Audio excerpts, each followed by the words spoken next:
So thank you everyone for joining us today. We wanted to have an opportunity for our GAWL members to see each other a little bit and have a conversation about wellness, give you some resources, also find out what you need and make sure that we're supporting each other. Lynn Garson is a partner at counsel at Baker Hostetler in the healthcare group, and she's also on the State Bar's Lawyer Assistance Program Committee, and she's also an author.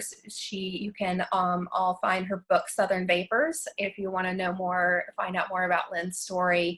She's going to share that with us today, and also give us some really good information.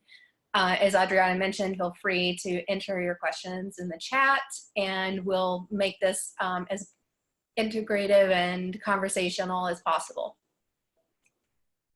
So Lynn, if you're ready, we can jump right into it. I am ready. Thank you very much. So I want to talk about, the title of this is Real Talk About Wellness, Peer Support, and Resources During a Pandemic. So the first word is wellness that we're going to talk about. And my particular take on that right in this moment is that people are talking a lot about one aspect of trying to stay well, which is it's pretty obvious that we're isolating and, to try to network and not to isolate. But I'm finding very, very little talk about people who are struggling with this, who are not just going to come out of this having bitten their nails down or gained a few pounds or something, but really, really struggling with this. So I'd like to talk about that. And, when it says real talk, this is going to be real talk because I personally feel that way. This is not easy for me by any stretch. I did one thing to take care of myself 6 weeks ago. I knew if I stayed in my house in Atlanta by myself for 2 weeks, I was going to come out a different person. If I stayed in my house by myself for 4 weeks, and I do live alone in Atlanta, I was going to need to go back in a hospital, a treatment facility for mental health. I've been in the hospital before voluntarily twice, 2008 and 2010. It was my road to recovery, and there's no harm in going to a hospital. It's the best thing that I could have done at that moment. There's no shame in it, and I don't feel any embarrassment about it, but it is not a place that I'm really eager to go back to. And in fact, didn't really think that that was going to be part of my life again since 2010, because I've been pretty stable. My issues were depression, anxiety, and when I say anxiety, in 2008, it was what they later termed catastrophic anxiety, to the point where I couldn't eat, I couldn't breathe, I couldn't sleep, and this went on for 6 months.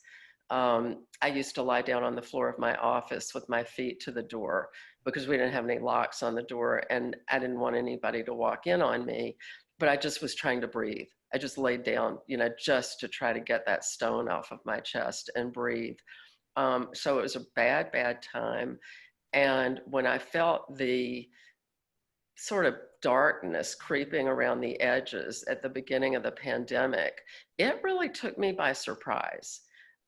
So for my wellness, I've got a second home that I share with family in Hilton Head, South Carolina, and I knew family was there. They're like, when we're all here, it's like 5 or 6 people.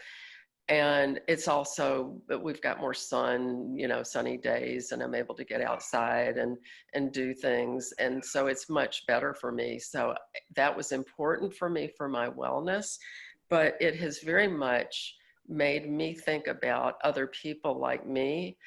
And I mean, I was pretty stable. So I am very worried about people who were not all that stable when this started out. And I do not hear people really talking about that. And if I do hear them talking about it, it's not real talk like what we have in the title of this program. And I want to go on to the next slide in a second, but the first thing I want to say, I did a talk on Tuesday and I got feedback from it, and it reminded me that there's something that I completely overlook all the time about this because it's just second nature to me. It is still rampant for people to consider the issues that I mentioned: depression, anxiety. I have binge eating disorder, so I know addiction very well, but anything, you know, alcoholism, drug use, anything like that, all the addictions. People still think of them as personality defects. And I wanted to remember in this talk to say out loud, like I said, I don't think about that anymore because it's just so obvious to me that that's not true. I will say that the director of one of the programs for the CDC spoke as well on Tuesday and put up slides about myths about mental illness or struggling with mental health issues.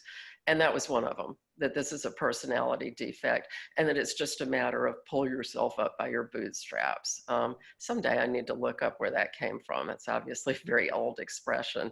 And it's not a useful, doesn't bring up a useful image, and it's not true. So if anybody is listening to this and they think that there's any measure of truth to that, I'm here to debunk it, number one, and to ask everybody to please go out and make sure that anybody they know who's struggling understands that they feel and know that this is not a personality defect. So if we could have the next slide, please.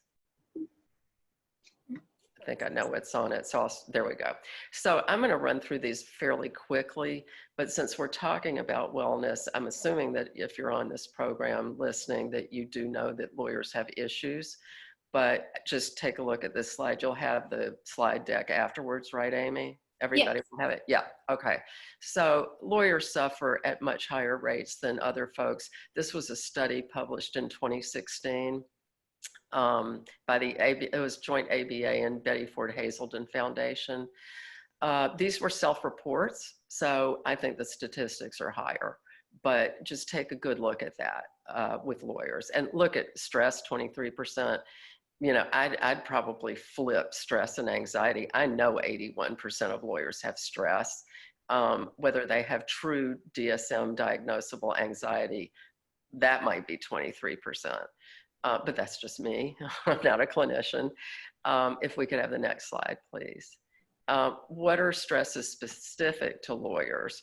Well, I think that we're the perfect storm because it's the intersection of the time constraints we're under and the fact that many, if not most of us, are perfectionists.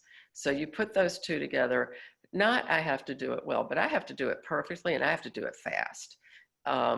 That's a recipe for anxiety, stress, and you know, any other issue that you want to think about. And if we could have the next one, like I'm going to go through these fairly quickly. So this talks about being a perfectionist. I'll tell you a quick story. It's not a great story, but it's a true story. When I was in the hospital in Baltimore, I was very friendly with a CPA. He was a bit younger than I was by about 8 years, I guess. Great guy who was from Chicago, very bright guy, suffered from pretty bad depression. And we had a lot of different treatment types, and one of them was group therapy. So he and I were in a group. There were probably 10 people total in the room. And they brought up, the people leading it brought up the question of perfectionism.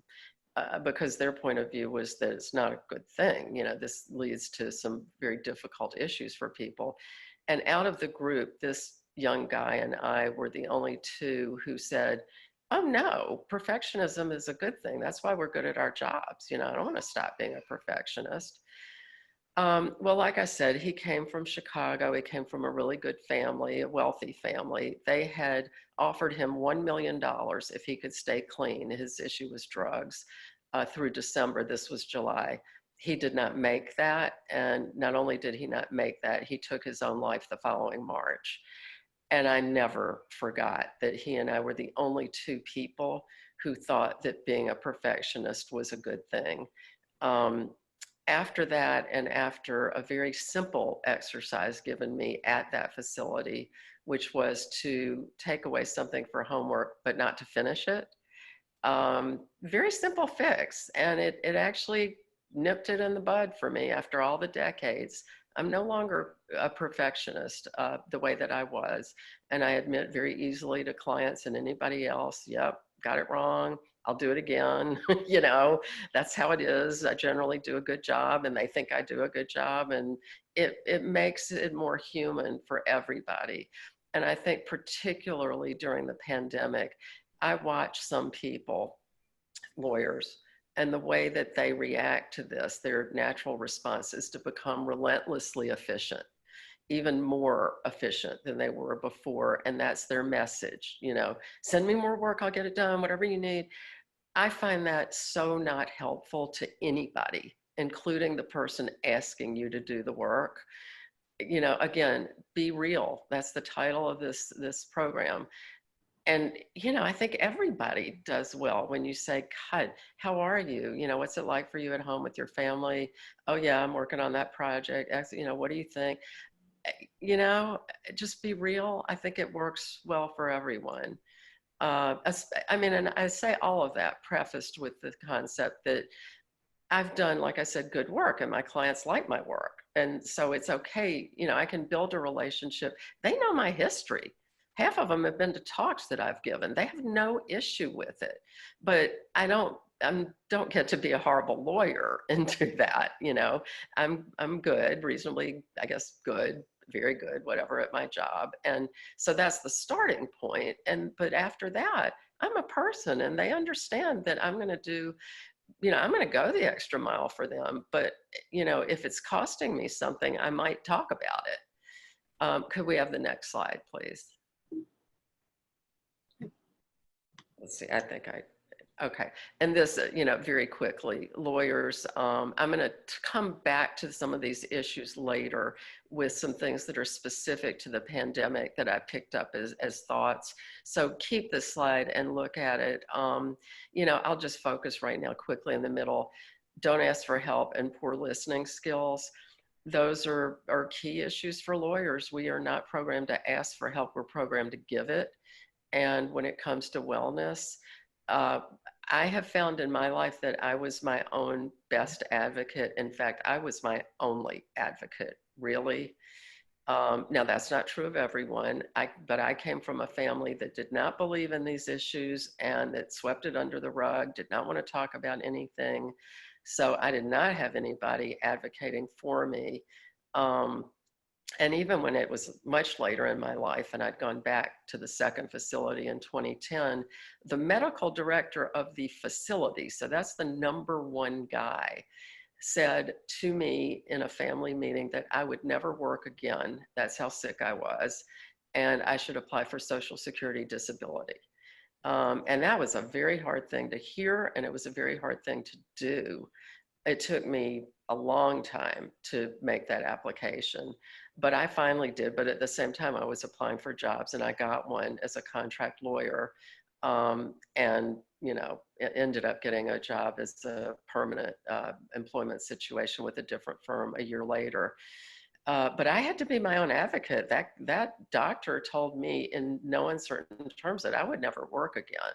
And I had to be the one to advocate for myself. So ask for help, but listen to yourself in the midst of that. Let's go on to the next one, and I think that'll be a pretty quick one as well.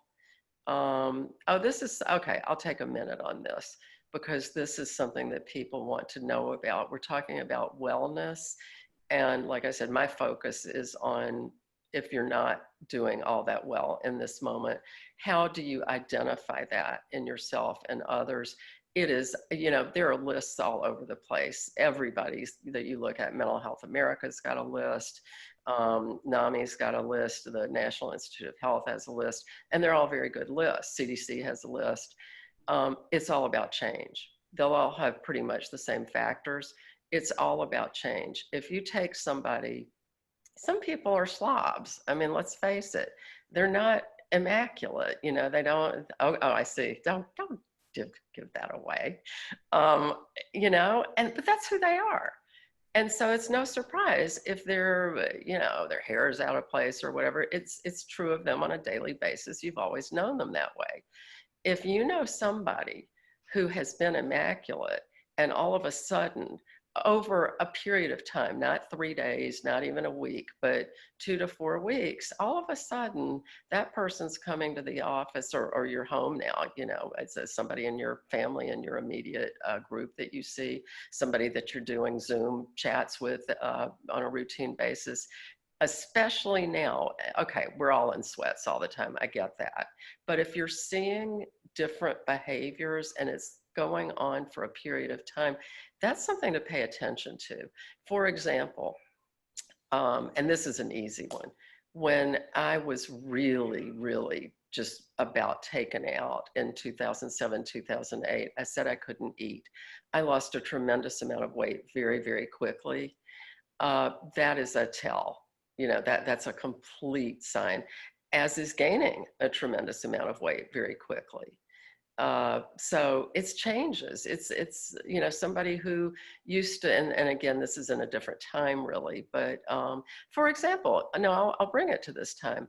I've got friends that I talk to a lot, in normal times, and I'm not talking to them as much, and they pretty well know that that means I'm not doing that great. Now, the other side of the coin is I have 2 grandchildren where I am. They're under the age of 3. And so I've got a focus that I don't usually have. So there is that piece. But my friends are not entirely wrong that the idea of not hearing from me a lot is not really a great sign. But just to make it clear, I'm okay. This is not a great period. I don't think it's a great period for many people, but I've got people watching out for me, and I'm paying attention to myself. So let's go on to the next slide, please. I'm trying to get where I've got more light on me. Very briefly, really just going to run through, of course, suicide awareness in this moment. I don't know who saw the article about the ER doctor in New York City who took her own life. I'm thinking it was within the week, maybe 5-6 days ago. And she had not had a history of dealing with mental health issues. Her father was interviewed and said it was like a horse just going, oh, it makes me emotional. Just going down in the traces, just couldn't do it anymore and just went down. This is something that we don't like to talk about, but it's to me, when people don't pay attention to these issues, the mental health and the addiction issues, there's so many things we do pay attention to. Out of many of them, this is the one that's life and death. And I don't understand that people don't give this the bandwidth that they give things that are not life and death.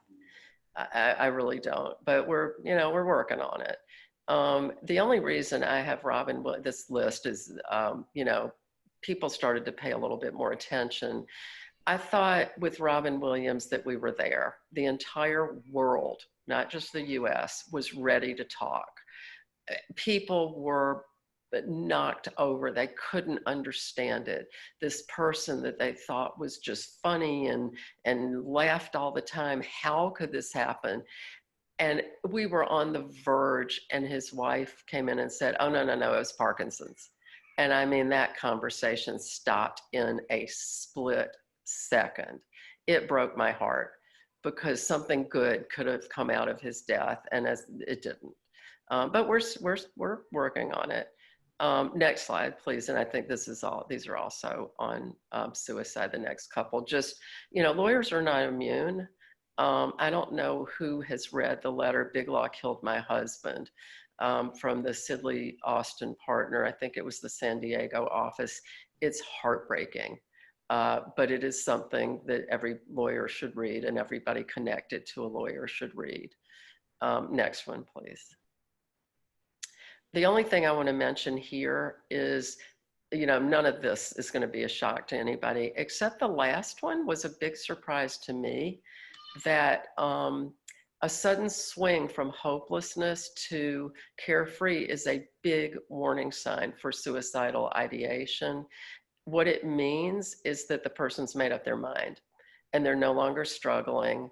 and they're at peace and they know that they're going to do this, and it's no longer, there's no longer the internal conflict that leads to such distress. I did not know that until a clinician told me that is really something to watch out for. If somebody's been very depressed and all of a sudden they're just all smiles, it's not necessarily a positive thing. Next one, please. And this, I think we've gotten to, yeah, okay, this is where I really want to start. Everybody pitch in and see if you've got ideas on this, if you have anything you want to discuss.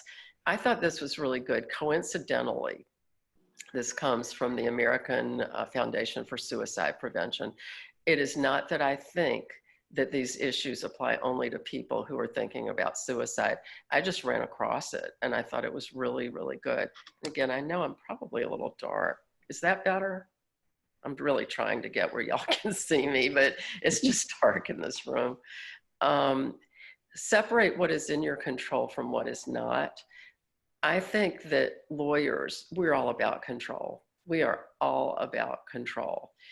I'm going to fix this for you. Give me the problem. That's what we do. And in a period like this, when nothing is within our control, literally nothing, it's very hard. I'm not saying lawyers are the only people who suffer from that, but it's very hard for us because we're all control freaks. Let's just admit that. So what this website said is separate what is in your control from what is not. So be aware, just be aware of that. If you're having stress because, oh my God, this is happening and I can't control it. Yeah, that's true. Acknowledge it. You cannot control those things. Be aware of that and pay attention to when something's not in your control. As they say in the 12-step meetings, give it away. And what's in your control, do what you need to do. The next one I think is great. Do what helps you feel a sense of safety. That's different for everybody. For me, it's hanging on to my dog. It really is. I have her locked away because she's prone to barking, but her name is Nadine and she's from Texas. She's not tiny. She's sort of a big, long dog, not fat and doesn't weigh a lot, but just big, long dog. And when I'm feeling really unsafe, I will grab her and literally just hang on to her. And she doesn't really like it, but I don't care. This is for me. And that gives me a sense of safety. But it's different for everybody. I'm quite certain that for everyone, it's not holding on to a dog named Nadine, but whatever it is for other people. Get outside in nature, even if you're avoiding crowds. Like I said at the beginning, I came somewhere where that's easy for me to do. There aren't tons of people around here. I get out on my bike every single day. I'm so lucky. Where I live in Atlanta, it's hilly. I live in this little community that's like 0 lot line houses. There's just not what it is here. I would have to get a thing on the back of my car and take my bike somewhere, and I'm very lazy, so that doesn't work real well for me. But here I walk out of my garage, I get on my bike and I go, and it's wonderful. And it's we live near a golf course, and late in the evening when the golfers are home, the bikers get on the cart path, and the trees here are beautiful, and that's a big thing. Challenge yourself to stay in the present. It's another problem for lawyers. The past is the problem that we're trying to fix, and the future is us fixing the problem. We don't live in the present very much. In this period, when we're consumed, many of us, by worry, what's going to happen? Well, we don't know. It's uncertain. What's going to happen? Challenge yourself to stay in the present. I've got a friend named Nancy who has really taught me well about this, and she says the way she does it, and now what I do is I ask myself, where am I now? Right now, where am I? Okay, I remember doing this. I was in my car, sort of on 400 near where you get off at Lenox Road area or Phipps Plaza or whatever. And I'm like, okay, I'm in my car. What's happening? Nothing. There's anybody who watches Watchmen. I may be the Lone Ranger. Giant squids are not dropping out of the sky onto my windshield. Or that's small squids actually that dropped onto the windshields. But nothing like that is happening. Everything's okay in this moment. Do I have food in my refrigerator? Yes. Am I sick in this moment? No. Am I taking care as I should be in the midst of the pandemic? Yes. And that's a calming thing, but it's a challenge for lawyers to stay in the present. That's why we've got so much out there now that's gained traction about mindfulness, breathing exercises, yoga, things like that. All of those disciplines talk about staying in the present. And then the last one is this is what everybody talks about, is stay connected and reach out if you need more support. I'm not going to spend any time on that except to say the reach out if you need more support part I talked about a little bit ago. Getting help, we say it as if it's just the answer. Well, go get help if you need it. There's help out there. It's not so easy for people to ask for help. And particularly lawyers are not great about asking for help because, like I said, we're supposed to be the helpers. But there is help out there. And so we're going to talk about some resources offered by the bar right now. If I could have the next slide, please. And the next one. So this is the Lawyer Assistance Program. I'm chair of that program. It's been around for a long time. It's morphed into a program. It started out very much about alcoholism. It was in the 60s, and that was an issue that had come, where people did deal with that in the 60s. But fast forward now, it's for all forms of substance use, addiction, stress, the whole spectrum. The state bar provides it. I don't know, I could spend the rest of the program talking about that it's confidential because people don't seem to want to believe that. And I get it because we're talking about your career. And so there's a risk, and it's not a minimal risk. But the fact of the matter is anything that you say is held confidential, it's period. There is no pipeline from the Lawyer Assistance Program or any program under the Lawyer Assistance Program to the disciplinary arm of the bar. There used to be, which is why I think some older folks they can't let that go. We have changed the bar rules literally up to and through the Georgia Supreme Court. The executive committee of the bar, that it went through every hoop that it had to go through, took years, as those things do. But the bar rules are changed and there is complete confidentiality. The only time realistically that you have an issue is if there's imminent risk of harm to yourself or others. And that's, then it's a different question and it's a direct call to 911 no matter what. And I think everybody knows that. The program's provided by Corp Care. That's an outside clinical contractor. I've become close with the folks who run that. They are on the side of the angels. They just want people to get help. The guy who is the CEO has a joint divinity and counseling degree, and believe me, he's just trying to make sure that people get help.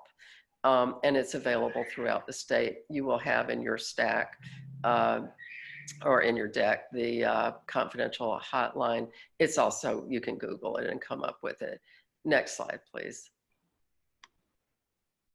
So what you get, and really there's one highlight that's the big ticket item for the Lawyer Assistance Program. It's the second bullet point: 6 prepaid in-person counseling sessions with a licensed clinical counselor per year.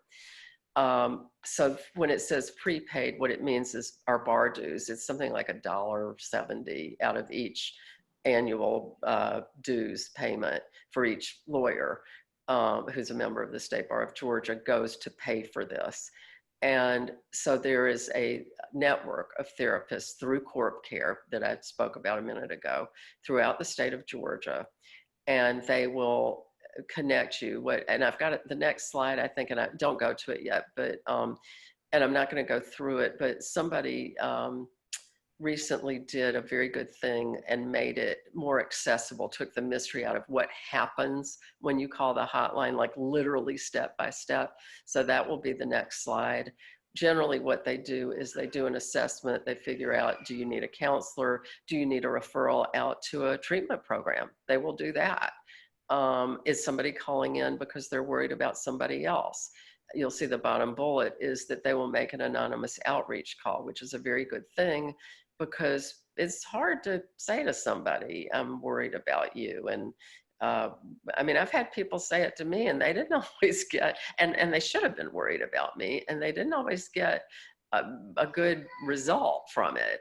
You know, sometimes folks who have these issues, I call it the last rebellious gasp. I mean, I've bitten people's heads off. I'm fine. I can do this, you know. And it's really that I was afraid and I didn't know what to do or where to go. And I didn't want to be pushed, but they were right. Corp Care will make an anonymous outreach call.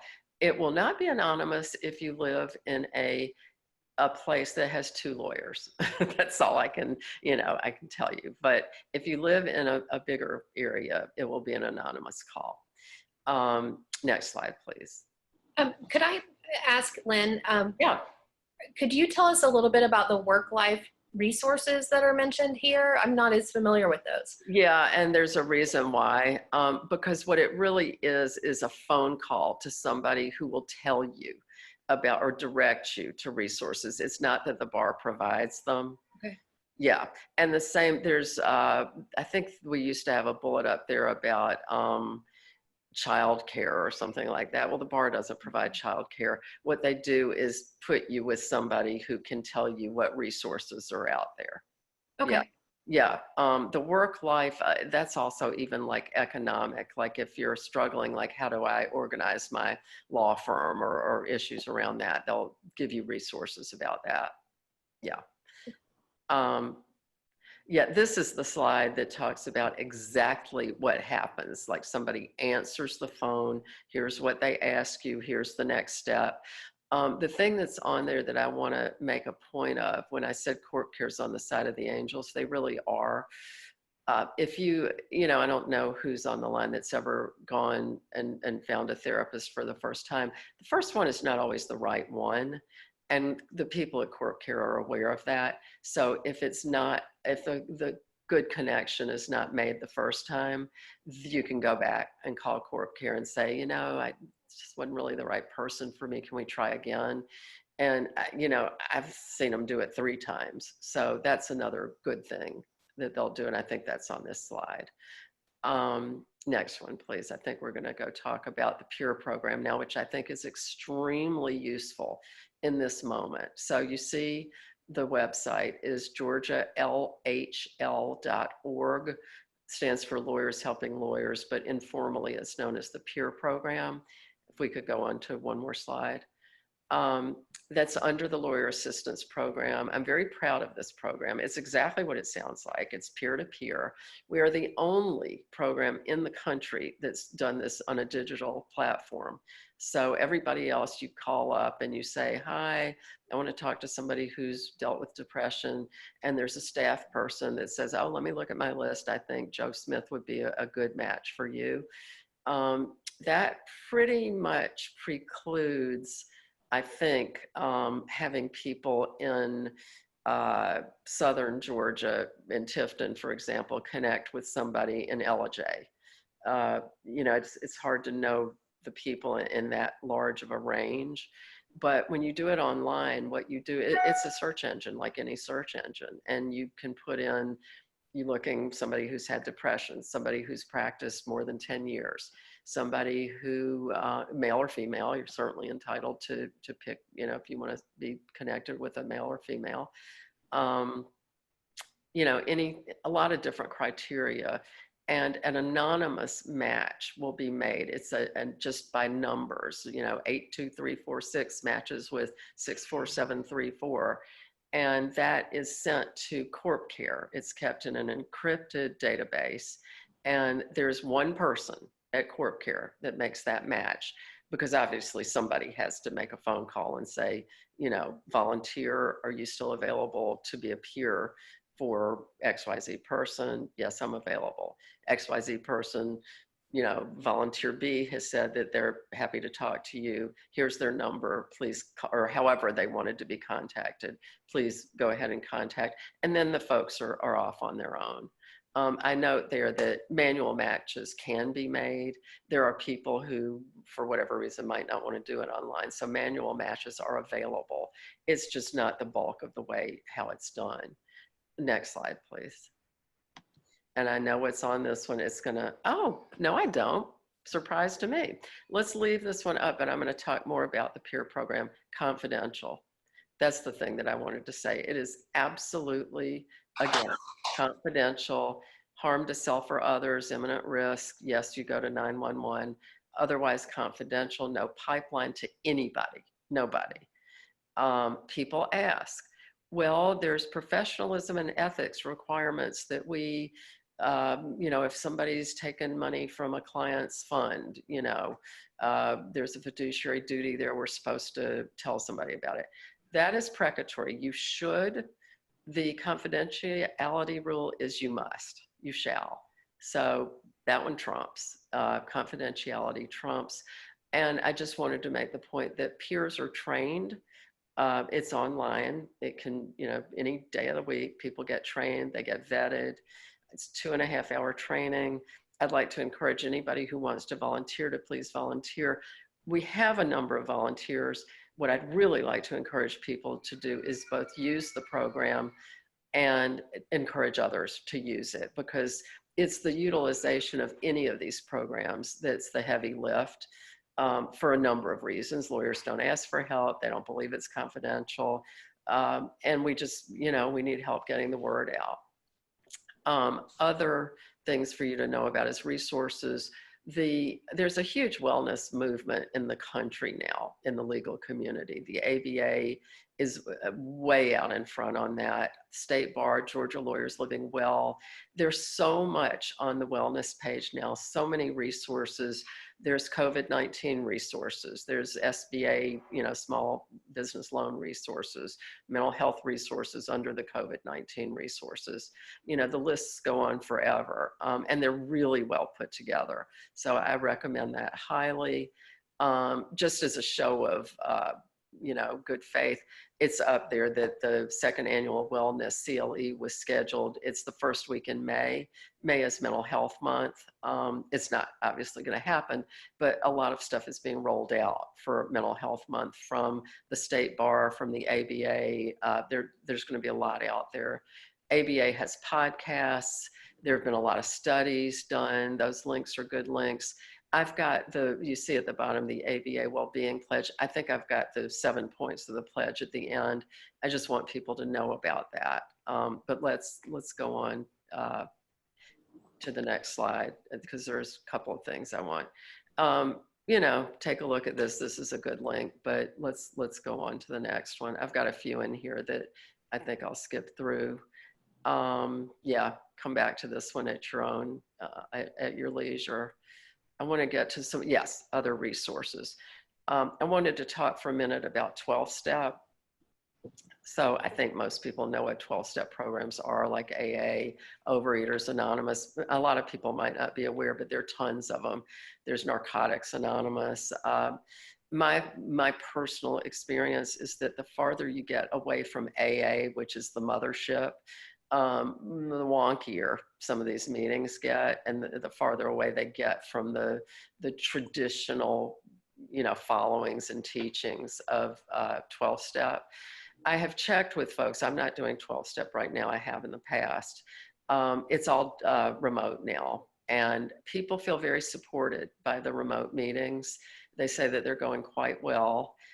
There is supposedly a very good meeting with Galano, Galano. If you Google galano.org, I think, /virtual meetings, you'll come up with some meetings there that anecdotally I've been told those are good meetings. My personal thinking is that I'd rather go to a good meeting for an issue that was not my issue than a bad meeting for my exact issue. So I'd rather go to a good AA meeting than a bad Overeaters Anonymous meeting. That's my point of view.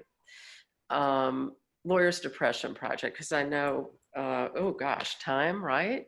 Are we out of time? I know we're getting close. Let me quickly just flip to Lawyers Depression Project. I just want to talk about that for 1 second. And then I think it's maybe the next slide or next couple of slides. If it's not, it's in there. Yeah, you don't have to, or you can keep looking, but I'll talk about it. This is out of New York. It's called the Lawyer Depression Project. I've talked to the founder. I've talked to somebody who's done it. There we go. And I think it's very good. They do phone calls. It doesn't matter that it's out of New York. Now it's obviously, phone call. You can call from anywhere, but the calls are limited, I think, to maybe 8 or 10 people. But they have forums online and they're moderated. And I think that would be a very good thing to participate in. And like I said, I've talked to them. I've talked to several people who've been involved with them or heard things about them, heard very good things. So now, having talked on and on and on, I'd like to see if there are questions from anybody. Do we have anything? I see in my chat, I don't, but I don't know if you've gotten anything. Right now, I haven't gotten any questions, but if anybody has questions or suggestions, if you want to, it would be great if some people share some of the things they've been doing, either for their own wellness or wellness of your colleagues or your friends. I think I'd like to hear. Yeah. I'd like to make one really quick point. This is being recorded and the intention is to put it on our website. So I am happy if everyone wants to give me a show of hands to say, that's okay with me. You can do it using the yes, I'm okay with that, or the no, I'm not okay with that. If you're not okay with it, we'll stop recording right now and not make anything else available after this point, and we'll just post what we have up to this point. I just want to make sure that everyone feels comfortable. We do really want this to be something where people can can talk about some issues or hear some issues. Obviously, this is not a counseling session, but I did want to provide that option if people didn't feel comfortable. Thank you for that. So if everyone can just kind of go, yes, I'm okay with that. And I'm looking at the, what people are voting. And I've got 2 yeses and no one said no. So I'm assuming,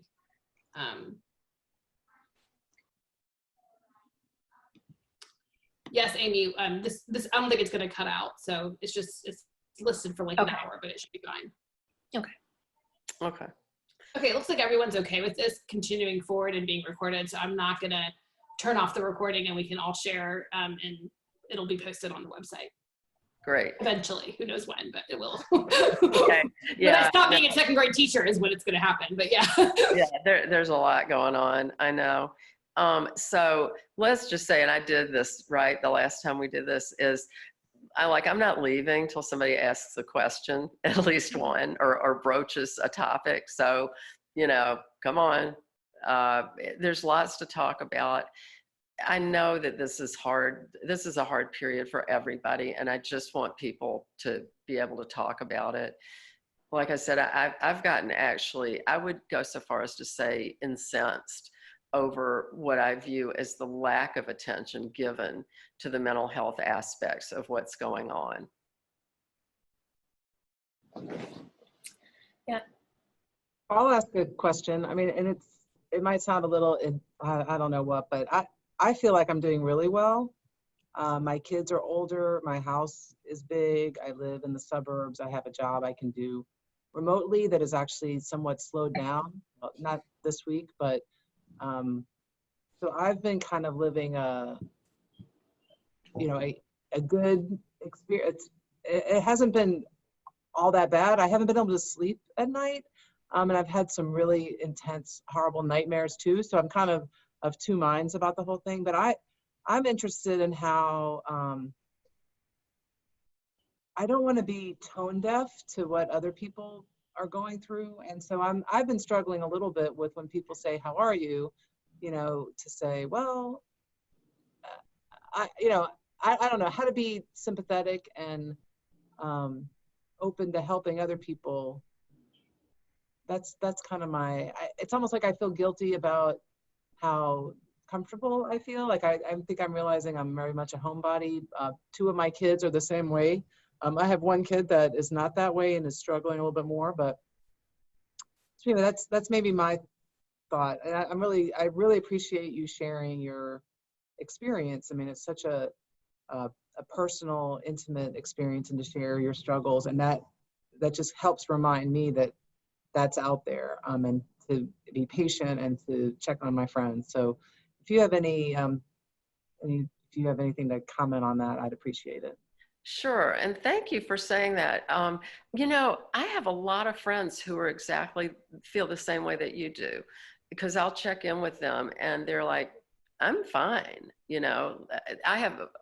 I think it's probably pretty clear I'm older than probably most of the people on this call. And I have friends who I guess either haven't been working for a while or have worked from home for a while or whatever.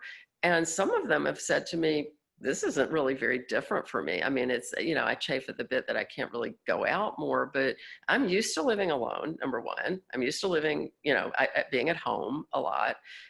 So it's pretty much the same thing you're saying. They're not miserable. And I really admire you don't have to feel miserable. I'm sorry. I hope you don't feel guilty about that. I'm sorry if you do, really. But I think I like the part of what you said that's like, how can I be open to hearing that in other people? I like that, because I think I will tell you that sometimes I feel not invalidated when friends of mine just say, oh, no, I'm fine. And I'm sort of trying to tell them, well, I'm not really, and they're my friends, they know me, they know my history. So I really admire that you're sensitive to that. And the only thing, it's like anything else, how are you? How are you really doing? I recognize that parts of this are hard. Different parts are hard for different people. And that's true. I mean, you've got kids at home too, are fine, one's not. They always say that you, as a parent, you're doing as well as what that thing is, like the child that's doing the least well, you're doing as well as your most unhappy child. I've heard that. I heard that a long time ago. And it played out in my life. There was always something that if I had one, I have three, and if one of the three was not doing that great, it just, it sort of weighed on me.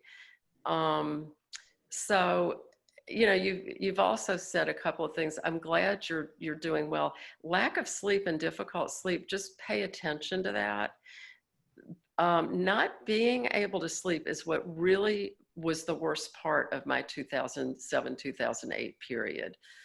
So, I would just, again, I'm not a clinician, I'm speaking from my personal experience, but I would pay attention to that. But again, the idea of just being, title of the program, be real, I'm actually doing okay.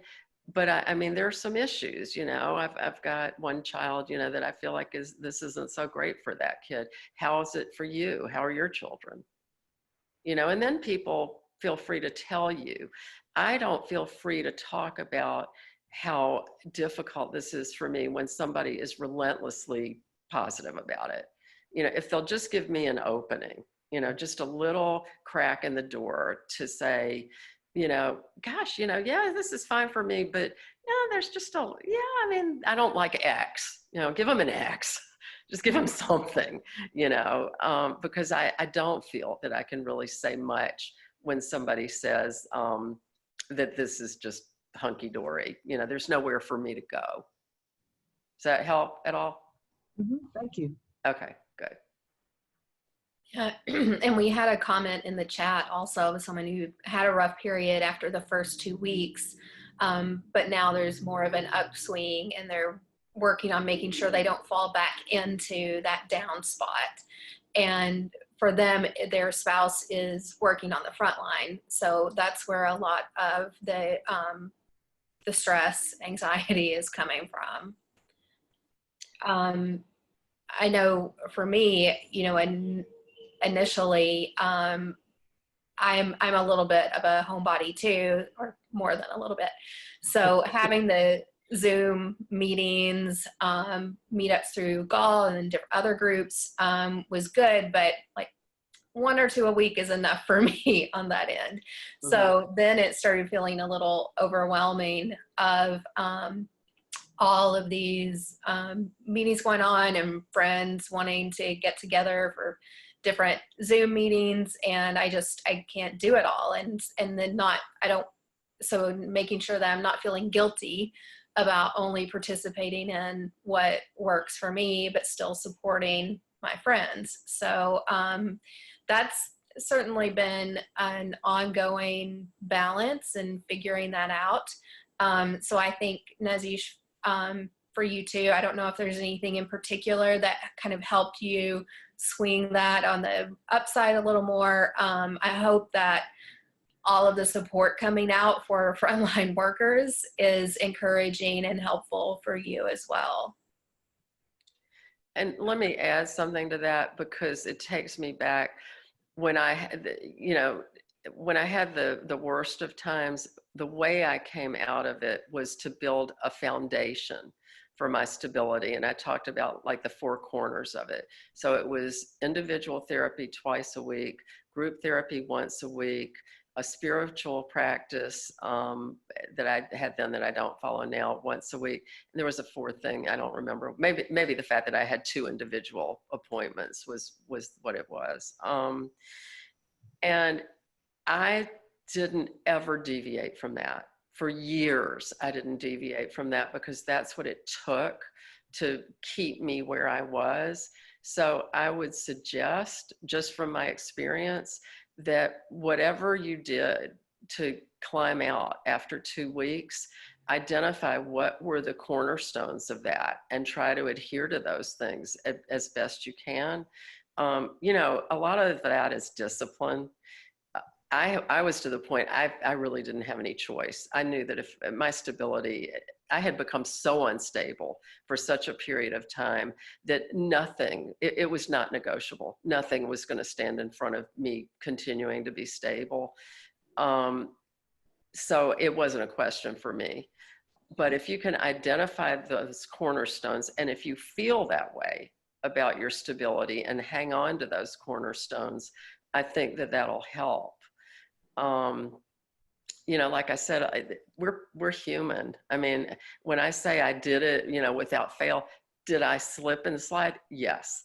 I mean, was it a pendulum? Yes. I didn't just sit in the center, and my recovery was not linear, and it still isn't linear. I mean, I never expected to be hit, as hard as I was by the, this whole period of time right now. One thing I want to say, Amy, just real quickly to you, I've got the same experience. Here I am, I've got grandchildren, I've got work, I'm trying to take care of me, go on the bicycle rides, or they take a while, and I've got friends who want to be on these Zoom calls, and I've got one tonight.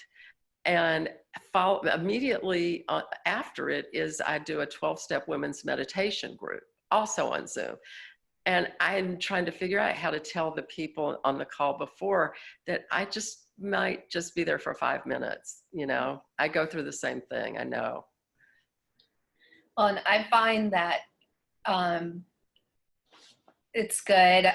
I usually don't like to be the first to say something like that. So it's great to have someone else come in and say, I'm glad to see all of you guys, but I'm probably only going to be here 5 or 10 minutes. And and then hopefully that doesn't lead to a mass exit from the call. Yeah, but yeah. kind of open up the space.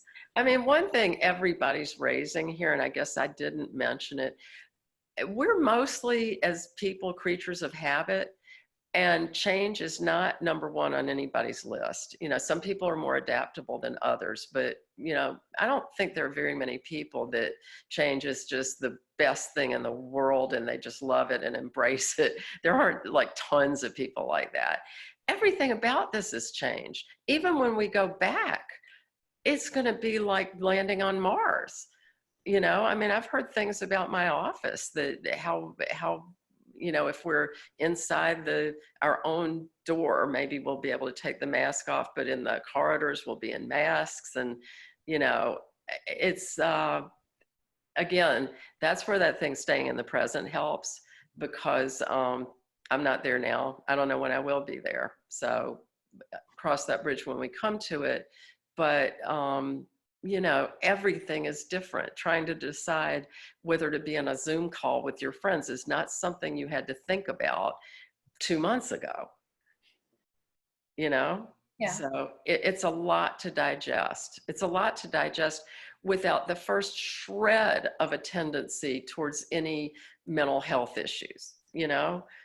And so the call is about having those tendencies and, you know, what resources are there.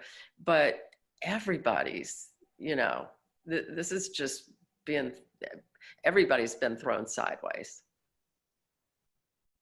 Yeah. Yeah, and I think there will be some good changes that come out of it as well, as far as how the legal workplace functions and prioritizing wellness. So we can think about that and start looking toward some of those developments. Please, everybody who's on this call, remember what Amy just said. And when we are back in the saddle, push that agenda. You know, people, like I said, with Robin Williams, people want to forget. They do not want to talk about this. So please, if this is of concern to you and of interest to you, push that agenda wherever you are. Let's not forget about wellness just because the pandemic is, quote, over. Yeah, we're probably winding down, right? Yeah. I just want to thank everybody so much for this opportunity. And, you know, every voice out there, like I said, if you pass the word along, that's really great. Thank you so much, Lynn. I think this is really great to just keep the topic open, make sure all of our colleagues have the support that they need. And if anybody needs anything, you can reach out to the GAWL Mentoring Committee, the Executive Committee on GAWL.org. You can find information and we'll get you in touch with any resources you need. Of course, you can go directly to the Lawyer Assistance Program if you just want to reach out directly and confidentially. Thank you, though, for saying that, because I was recently made aware it's very important for people to know that their affinity groups are right there for them. Yeah. You know, so thank you for saying that. And thank you again for having me. Thank you. All right. Everybody Bye. stay safe, stay well, and stay safe. You too. Thank you. Bye.